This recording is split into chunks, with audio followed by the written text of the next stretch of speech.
Welcome to all you Librans. Welcome for your monthly horoscope for May 2015. And what is going on for the Librans? Well, it's in general not that bad. In general, it's not that challenging. Of course, everyone has their challenges on an individual level, but this month is more challenging for the mutable signs like Virgo, Pisces, Sagittarius and Gemini. And so that's not the case for you. What is the case for you then? Well, a couple of things. We'll talk about Venus, we'll talk about your ruler Venus, we'll talk about Saturn, Neptune square and the Mercury retrograde that goes along together, and also about a tiny little bit about Caput Algol, which is a fixed star on the 26 degrees of Taurus, and what does it mean actually. So let's get started with your ruler. Venus is in for the most time of the month, it's in Cancer, and that is your 10th house.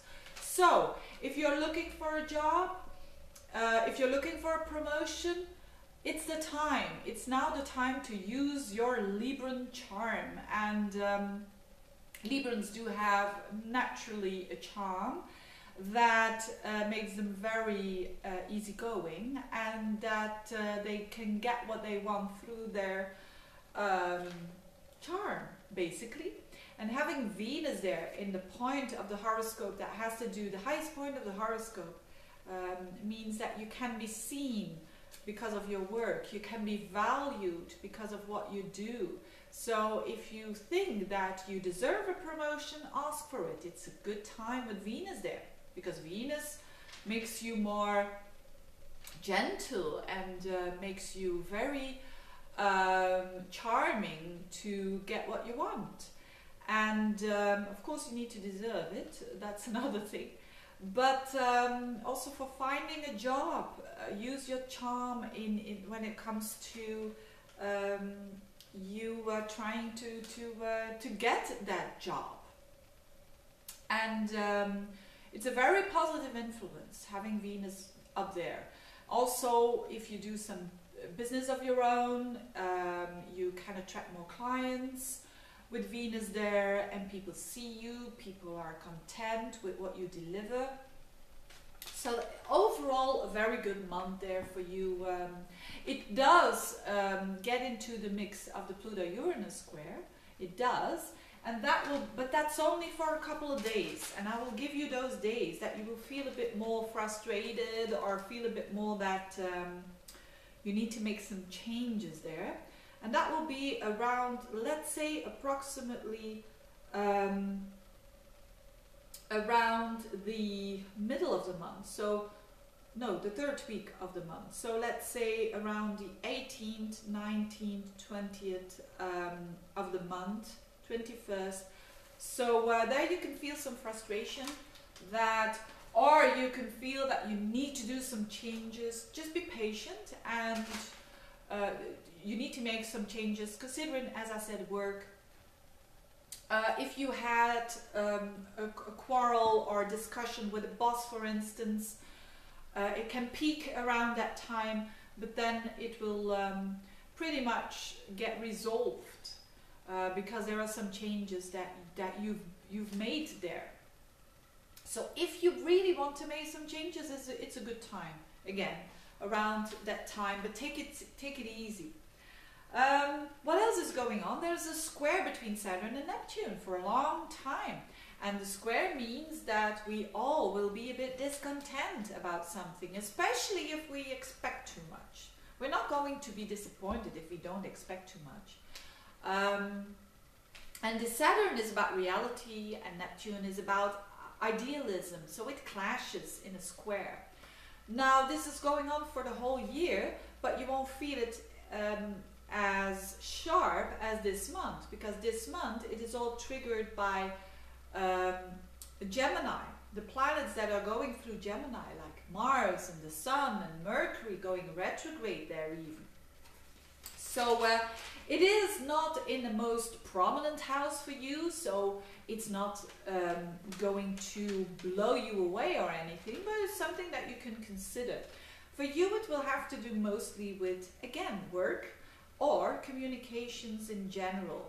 Communications, travel as well, because all this energy that is going on with Saturn, Neptune, and the Gemini energy, it's all triggering your communication houses.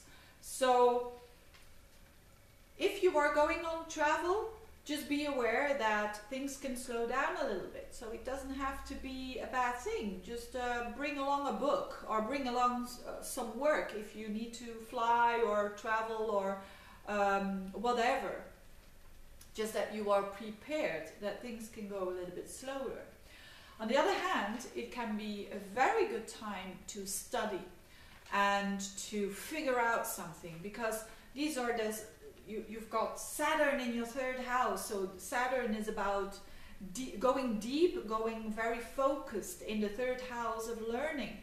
And with all that activity in your ninth house of connecting all the dots, you might be going through a phase that you learn incredible stuff, but it's not that easy to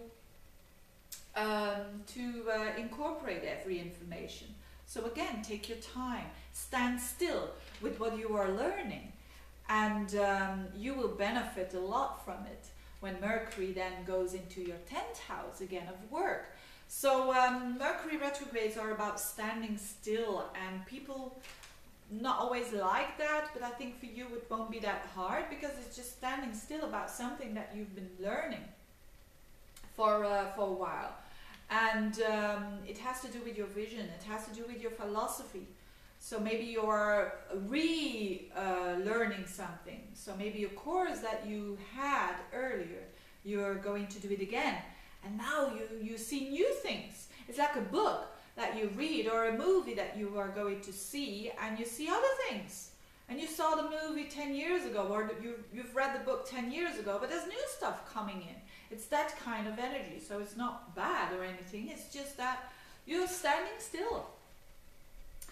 And so Neptune is in that 6th house of Pisces. So there are some things going on with work that you're not 100% content, but you're managing it. You're trying to find what is really, really important, what is really your priority, and what is really your focus, where your mind wants to focus on, because that's where Saturn is. Wherever Saturn is, it wants quality, it wants 100% quality, and it wants to commit itself. So if you need to do a course that is longer than you thought it would be, commit yourself to it. Even when it's a challenge, you will do well later on, when Saturn goes out of that 3rd house, which will be not this year, but it's a process. So another thing that is going on is, and the last thing I want to mention is the new moon. The sun and the moon together are going to be in Taurus in your 8th house. And it's going to hit Caput Algol, and Caput Algol is a fixed star that is all about confusion. Now it's just a couple of days, around the 18th, if you feel confused about like big topics in your life, topics that have to do with life and death, that has to do with taboos, that has to do with fears, that has to do with transformation. You won't be solving it around those days, the 17th, 18th, 19th. It's just a very losing yourself kind of energy, and that's why I'm mentioning it. If people are aware of it, it's not that bad. If they're not aware of it, they can really lose themselves and not knowing where they're heading at. But again, for you, it's not that drastic here. So a pretty good month for the Librans. In general, I mean, enjoy it, have a good time, wishing you a very good month, and thank you for listening and for your attention. Bye bye.